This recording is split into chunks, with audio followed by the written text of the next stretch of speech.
Salut à tous, c'est Kazin, j'espère que vous allez bien. Aujourd'hui, petite vidéo d'une réception, tout simplement, de cartes Pokémon. Je vous l'ai fait un petit short avec. On va voir ça bien en détail. Franchement, très très content. C'est des cartes qui valent pas très cher, qui va compléter la collection. Et je vais aussi faire un classeur avec toutes les golds. Voilà, mais des golds Pokémon.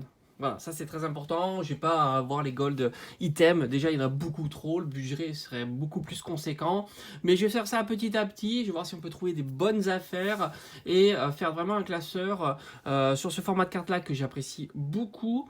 Et j'ai regardé un petit peu, c'est pas si onéreux que ça, à part quelques gold, mais sinon relativement accessible. La gold à moins de 40 euros, on peut même trouver des gold ultra pas chers et on va voir ça tout au long de ces périples, de ces différentes vidéos. L'objectif étant de compléter la collection, d'avoir de belles cartes pour un budget qui est assez minime, j'ai le temps de faire ça. Et je vais rajouter dans le classeur gold aussi les black gold, voilà, que j'adore. Franchement, elles sont très très belles et elles sont encore moins chères. Je trouve ça assez fou. Et pour l'occasion, on va regarder un petit peu ce que l'on a. Donc on a alors beaucoup de cartes radieux, c'est des cartes que j'adore, que je vais mettre dans mon classeur à thème radieux. Comme j'ai dit, même si elles sont en double, en triple, en quadruple, ça me dérange absolument pas. C'est des cartes que l'on trouve. Franchement, on est patient. On peut même les trouver pour 1 euro. Voilà. Après, évidemment, il y a toujours les frais de port qui rajoutent. Donc, c'est pour ça qu'il faut mieux essayer de trouver d'autres. Faire un endroit où vous pouvez compléter avec plusieurs cartes. Donc, le garde-voix radieux qui est magnifique. Alors, toutes ces cartes sont, on va dire, sont neuves. Elles peuvent avoir des tout petits défauts, on va dire des défauts d'impression que l'on retrouve que lorsque l'on ouvre les boosters. Ça arrive assez fréquemment, des petits points blancs, mais ça reste des cartes on va dire, de très très bonne qualité. Brutalibré, magnifique aussi. Franchement, j'adore. Ces formats de cartes radieux, elles sont vraiment magnifiques. Le petit Amphinobi radieux. On a le Itran radieux. Alakazam, qui pour moi, franchement, est une des plus belles. Et sur Tempête Argentée, je trouve qu'ils ont fait un sans faute sur les cartes radieuses. Elles sont toutes magnifiques. Vraiment toutes magnifiques. Et voilà, comme j'ai dit, ça, c'est des cartes qu'on peut trouver à 2 euros pièce. Franchement, autant en profiter. Le petit Jirachi brillant, radieux, qui est magnifique aussi. Franchement, quelle illustration. Elle est magnifique. Franchement, elle rivalise sans problème au Jirachi brillant, justement. Alors là, il y a petite poussière qui s'est glissée là, c'est quoi ça? Hop, voilà, on va la sortir de cette sleeve qui est une sleeve un peu dégueu, j'avais pas vu. Hop. Allez, on va enlever ça. Espèce de, je sais pas ce que c'était. En tous les cas, c'est l'occasion de voir cette carte, elle est incroyable. Là c'est pareil, donc voilà, il y a peut-être un petit défaut là, je pense que c'est une petite saleté. Voilà, il n'y a plus rien. Exactement, regardez-moi l'état de la carte, et je vous dis, ça c'est des cartes à 1 euro, 2 euros que l'on peut trouver sans trop de difficultés. Et si vous voulez avoir ces cartes-là, ne serait-ce en ouverture, c'est compliqué, c'est compliqué. Alors je sais pas quel est le taux de drop d'une carte radieux. Mais on doit être au moins à tous les 10, 20 boosters. Donc voilà, c'est plutôt compliqué. Allez, on a la petite Sucrane que j'adore.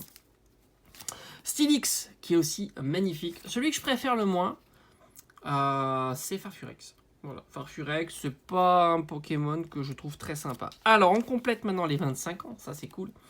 Électeur de roquettes que j'avais pas.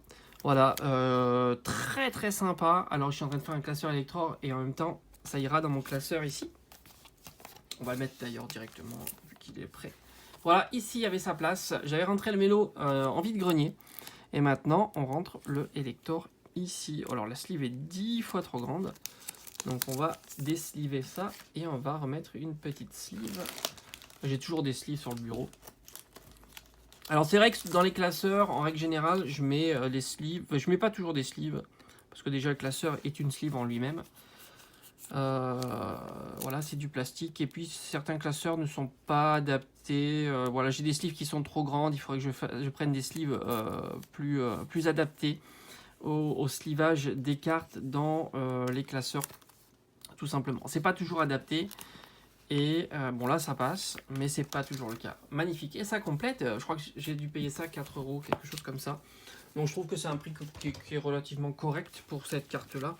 Je pense qu'on peut faire peut-être mieux, à voir. Mais en tous les cas, 4 euros, je trouve que c'est un très très bon prix.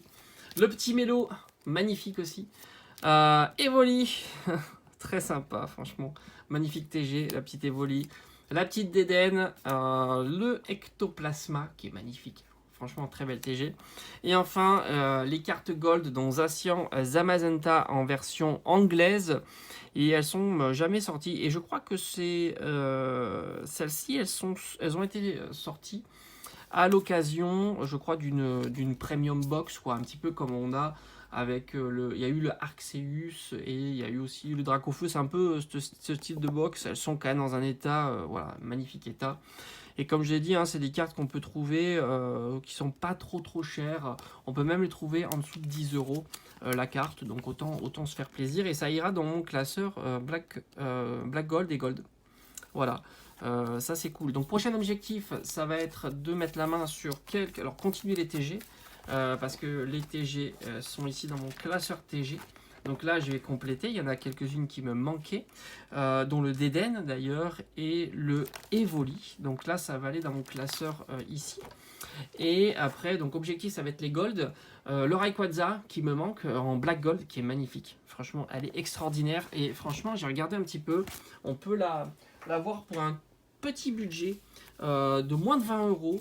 On peut essayer de la trouver en état, alors je dis toujours en état near mint, on va dire, voilà, je dis pas mint parce qu'il peut y avoir des petits défauts, des petits points blancs, des choses comme ça, mais on va dire en état near mint. Donc prochain objectif, ça va être le Pikachu Black Gold. Alors le Mew, je l'ai eu, je prendrais bien peut-être un deuxième pour pouvoir faire mon classeur Mew et le classeur avec les Gold. La Mew, et après donc le Rayquaza, le Pikachu, la Mew. Et après, pour des tout petits budgets, du Ralugon, Chifours, les deux Chifours, les Silveroy, les Cavaliers du Froid et de l'Effroi. Ça aussi, on est à moins de 10 euros. Donc ça, c'est trouvable assez facilement. Et après, on va monter crescendo comme ça, où on va arriver sur des golds qui sont un peu plus chers. À 20, 30 euros, 40 euros. Et après, on verra pour les golds plus chers. Voilà, j'espère que ça vous aura plu. On va genre pas mal de réceptions en ce moment. Il y a pas mal de trucs qui vont arriver. Et je vous ferai comme ça des petits bilans sur un petit peu les projets, hein, sur mes différents classeurs. C'est pas du tout... voilà, c'est vraiment collection perso. Voilà, tout simplement. Allez, je vous dis à très vite. À bientôt sur la chaîne. Ciao, ciao.